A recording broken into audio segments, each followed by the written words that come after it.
नमस्कार, मैं हूं गरिमा। स्वागत है आपका दस्तक लाइव में। आइए बढ़ते हैं भोपाल की खबरों की ओर। पुलिस लाइन नेहरू नगर में जनरल परेड का आयोजन किया गया। डीआईजी शहर श्री इरशाद वली ने जनरल परेड की सलामी ली। इसके उपरांत जनरल परेड का निरीक्षण किया गया। इस अवसर पर साफ सुथरी वेशभूषा धारण करने व बेहतर प्रदर्शन करने वाले अधिकारी कर्मचारियों को पुरस्कृत किया गया। निरीक्षण के बाद परेड को टोलीवार रिहर्सल मॉक ड्रिल करवाई गई। उपरांत parade commander RI Shri Deepak Patil द्वारा परेड को बैंड के साथ कूच पर मंच से गुजारा गया। इसके उपरांत डीआईजी इरशाद वली ने अधिकारी कर्मचारियों को संबोधित करते हुए कहा कि परेड अनुशासन की जड़ है और अनुशासन को अपनी दिनचर्या में शामिल कर कर्तव्यों के प्रति जवाबदेही निभाएं एवं आमजन की उम्मीदों पर खरा उतरें। जिस तरह से तालमेल व टीम भावना से परेड में बेहतर परफॉर्मेंस दिया जा सकता है, उसी तरह थानों में भी टीम भावना का तालमेल के साथ कार्य करें ताकि चुनौतीपूर्ण लक्ष्य को भी आसानी से हासिल किया जा सके। जनरल परेड में ASP, CSP, DSP, SDOP, TI, समस्त थाने रक्षित केंद्र व ट्रैफिक थाने के एसआई, एएसआई, हेड कांस्टेबल समेत लगभग 270 अधिकारी कर्मचारियों ने भाग लिया। चिकित्सा शिक्षा मंत्री विश्वास सारंग का बयान। ब्लैक फंगस के इलाज के लिए सभी व्यवस्थाएं हम कर रहे हैं, हर चुनौती से डटकर मुकाबला करेंगे। दिग्विजय सिंह के पेट्रोल डीजल को लेकर प्रदर्शन पर कहा कि वो राजनीतिक रोटियां सेक रहे हैं, जबकि पेट्रोल डीजल के बढ़े हुए दामों के लिए कमलनाथ सरकार जिम्मेदार है। कांग्रेस की आरटीआई में वैक्सीन विदेशों को देने के खुलासे पर कहा कि कांग्रेस वैक्सीन को लेकर लगातार भ्रम फैला रही है। वैक्सीन लाइसेंस में शर्त थी कि वैक्सीन कुछ देशों को देनी होगी। कांग्रेस की सरकारें 18+ को वैक्सीन लगाने में असफल रही, इसलिए केंद्र ने इसका बीड़ा उठाया है। वैक्सीन की आपूर्ति में कुछ कमी थी, अब उसे पूरा कर लिया गया है। जनता के आत्मानुशासन से कोरोना संकट से मुक्ति दिलाई है।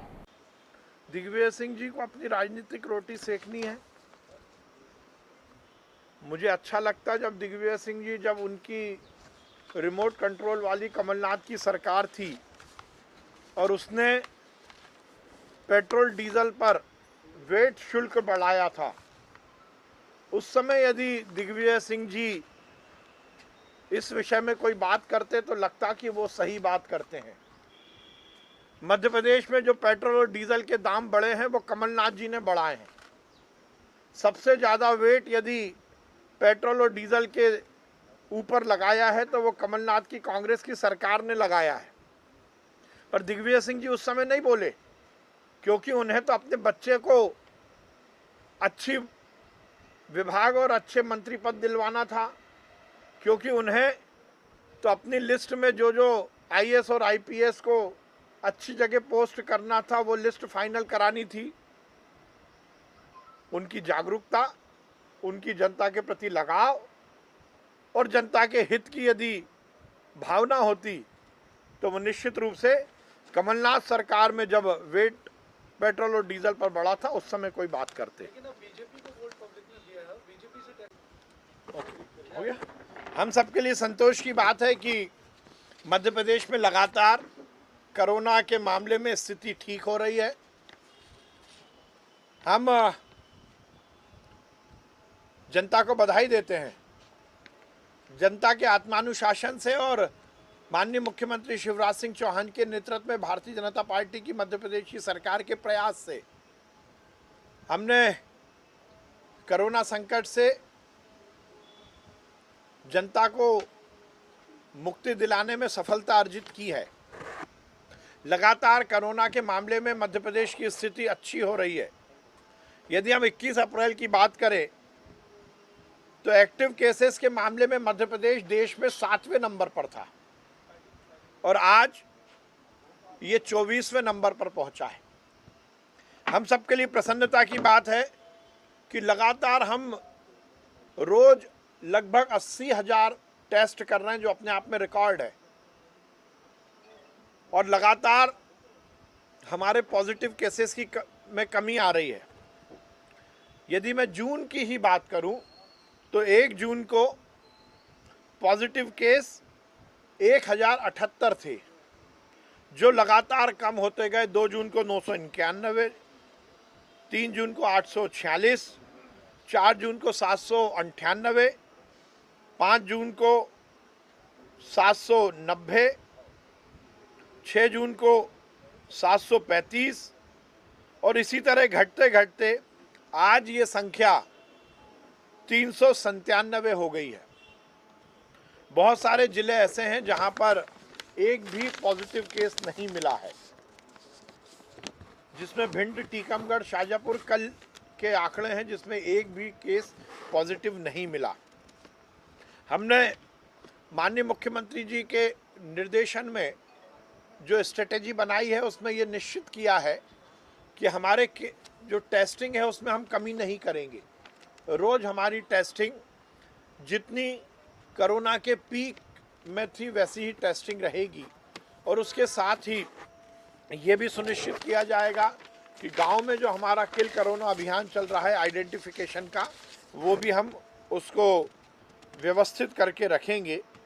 हमारे अस्पतालों के इन्हेंसमेंट के लिए, अस्पतालों के उन्नयन के लिए और अस्पताल के मैन पावर की ट्रेनिंग के हमारे प्रोग्राम सुचारू रूप से चलते रहेंगे। ये सुनिश्चित किया गया है कि तीसरी वेव की तैयारी में कहीं भी कोई कोताही नहीं बरती जाएगी। माननीय मुख्यमंत्री जी के निर्देश पर हमने हमारी तीसरी लहर की जो तैयारी है उसको पूरी तरह से सुनिश्चित किया है और हम इंस्टीट्यूशनल वाइज, संस्थागत हमारे जितने भी हेल्थ के इंफ्रास्ट्रक्चर हैं, चाहे वो प्राइवेट सेक्टर के हों चाहे गवर्नमेंट सेक्टर के हों, उनकी तैयारी में लगे हैं। ऑक्सीजन जनरेशन से लेके बिस्तर, आईसीयू, बच्चों के बिस्तर, बच्चों यदि एडमिट होते हैं तो उनके पेरेंट्स की क्या व्यवस्था की जाएगी, इन सब की तैयारी मध्य प्रदेश में जारी है और हम ये सुनिश्चित कर रहे हैं कि हम पहले तो तीसरी लहर को आने से रोकें और यदि आती है तो उसकी सुचारू व्यवस्था करें। हमारे बाज़ार पूरी तरह से अब लगभग खुल गए हैं।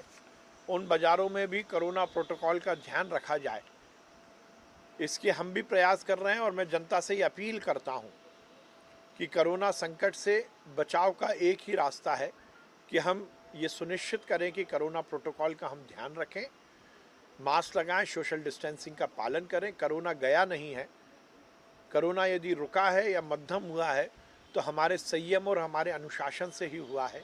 इसलिए आगे भी हम अपने व्यवहार में, अपने रोज़ के कार्यकलाप में ये सुनिश्चित करें कि हम कोरोना प्रोटोकॉल का ध्यान रखेंगे।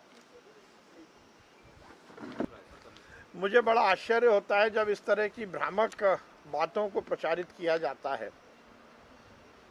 ये पहले भी खुलासा हो चुका है कि कोविशील्ड का जो लाइसेंस था उस लाइसेंस में ये शर्त थी कि कुछ मात्रा में वैक्सीन को कुछ चयनित देशों में भेजा जाएगा।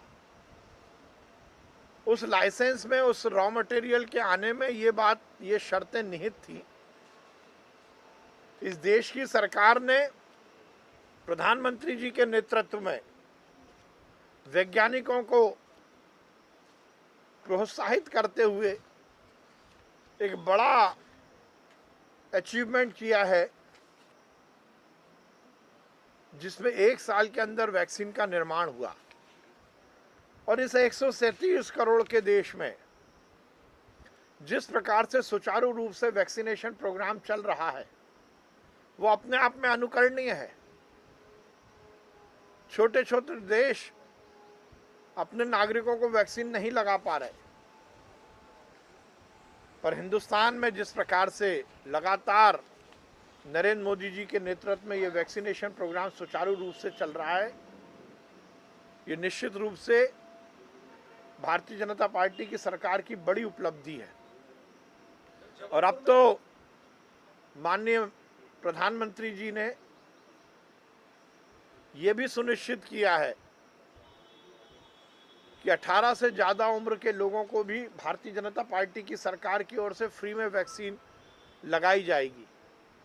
वो कांग्रेस की राज्य सरकारें जो कि 18 से ज़्यादा उम्र के लोगों को अपने राज्य में वैक्सीन लगाने में फेल हो गई, वो राजस्थान की सरकार, अशोक गहलोत जी पूरी तरह फेल हो गए, रूपेश बघेल जी छत्तीसगढ़ में पूरी तरह से फेल हो गए, चाहे झारखंड की सरकार हो, चाहे केरल की सरकार हो, चाहे महाराष्ट्र की सरकार हो। और जब केंद्र सरकार को लगा कि जिन राज्यों में विपक्ष की सरकारें हैं, कांग्रेस की सरकार है, वहाँ के नागरिकों को ठीक ढंग से वैक्सीन नहीं मिल रही, तो अब केंद्र सरकार ने इसका बीड़ा उठाया है। और मुझे बहुत प्रसन्नता है कि नरेंद्र मोदी जी ने एक बहुत ही दूरगामी निर्णय लिया है, जिसके परिणाम बहुत सकारात्मक होंगे। बढ़ती डीजल पेट्रोल की कीमतों को लेकर कांग्रेस आज देश भर में महंगाई के खिलाफ कर रही है प्रदर्शन। भोपाल में भी कांग्रेस नेताओं ने प्रदर्शन किया। राज्यसभा सांसद दिग्विजय सिंह भी इस प्रदर्शन में शामिल रहे। प्रदर्शन के माध्यम से केंद्र सरकार के द्वारा और राज्य सरकार के द्वारा लगाया जा रहा है डीजल पेट्रोल की कीमतों में लगाए जा रहे वैट को लेकर कांग्रेसियों ने नाराजगी व्यक्त की है। डीजल के दाम बढ़ाए गए थे। कमलनाथ सरकार में पेट्रोल और डीजल के दाम कमलनाथ जी ने बढ़ाए थे। भाई मैं बात कर रहा हूँ सेंट्रल एक्साइज ड्यूटी की बात कर रहा हूँ, जो 9 रुपए हुआ करती थी जब यूपीए सरकार थी, और आज 34 रुपए है। क्या कमलनाथ जी ने बढ़ाए?